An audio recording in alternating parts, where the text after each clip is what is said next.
নিয়ে আমবাগানের এক কোনায় নিয়ে গিয়ে ওর গলায় দড়ি দিয়ে ওই হাতে ওই জবাই কেটেছে দাদি। জবাই করিস কে?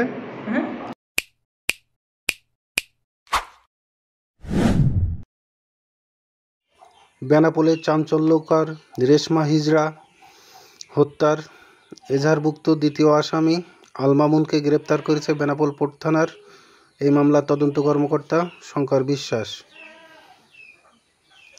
তাকে সাতক্ষীরা জেলার শ্যামনগর থানা থেকে আটক করা হয়। শুনুন আসামির মুখ থেকেই এই হত্যাকাণ্ডের বিস্তারিত ঘটনা। সর্বপ্রথম আমাদের জাফর ডেকেছিল। তোমার নাম কি? আমার নাম আল মামুন। পেশায় কি করো? পেশায় দোকানদারি। দোকানদারি? আসলে ঘটনাটা কি বলো তো? ঘটনাটা হচ্ছে আপনার জাফরের হাতে বউ হচ্ছে রেশমা। ওদের এর মধ্যে আগে একবার বর্ডারে মারামারি হয়েছিল, ওখান থেকে রেশমা জাফর আমাদের এই উত্তর কাগজপুর চলে গেছিল। আর হচ্ছে তারপরে আপনার রেশমাও আস্তে আস্তে কদিন পরে গেছে ওই জায়গায়। এখন ওদের মধ্যে কি হয়েছে, হঠাৎ করে একদিন ফোন দিয়েছে। কে ফোন দিয়েছে? জাফর ফোন দেওয়ার সাথে সাথে ফোন রিসিভ করেছি, বলছে কোথায়? আমি বললাম ভাই আমি তো মাঠে রয়েছি। তা বলছে একটু রাজবাড়ির মোড়ে আইতো।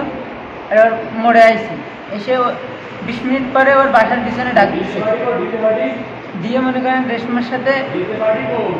এবারে রেশমা তারপর পরই রেশমা বাসায় বাসার কারেন্ট চলে গেছিল, ওই সময় কারেন্ট কেটে দিয়েছিল। এবারে ওই সময় রেশমা বাসায় এসে, আর ওই সময় আতাউল্লাহ আর হচ্ছে জাফর এরা দুইজনের হাতে দুটো খেটে নিয়ে মনে করেন দৌড়ে গিয়ে বাড়ি দিয়ে স্টার্ট করতেছে। তোমারও ডেকে কি বলছিল প্রথমে ফোন করে? আমাদের ডেকেছিল এই জায়গায়, আমাদের তাছাড়া আর কিছু বলি না। আমরা ডেকেছিলাম, আমরা একসাথেই ছিলাম। ওই যখন মারছে আমরাও সব একসাথেই ছিলাম ওই জায়গায়। আমরা মানে ওদের দুইজন লাঠি ছিল আমাদের কাছে দুটোই, ওই দুটো লাঠি ওদের দুইজনের কাছে ছিল। আর আমরা সবাই টিটু কাকার পাশে দাঁড়াইছিলাম। তুমি মারোনি? না, আমরা তো এবার ওখানতে মনে করেন এবার মারার পরে ওই জায়গায় ছুঁয়ে আমরা চলে গেছিলাম। গিয়ে 1-1.5 ঘন্টা পরে আবার এসে শরীফের কাছে দা ছিল, শরীফ বাসাতে দা নিয়েছে।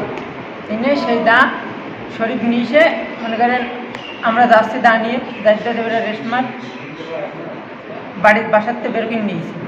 এনে আমবাগানের এক কোনায় নিয়ে গিয়ে ওর গলায় দড়ি দিয়ে ওই হাতে ওই জবাই কেটেছে দাদি। জবাই করিস কে? জবাই করিছে কে?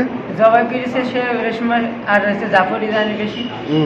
আমাদের তো রেখেছিল, আমরা তো গিয়ে তো দেখছি মায়ের স্টার্ট। আমরা যখন গিয়ে পৌঁছেছি তখন দেখছি মারামারি শুরু হয়ে গেছে। জাফর আর আতাউল্লাহ ওই হাতে দুটো খেটে দিয়ে বাড়ি মারছে।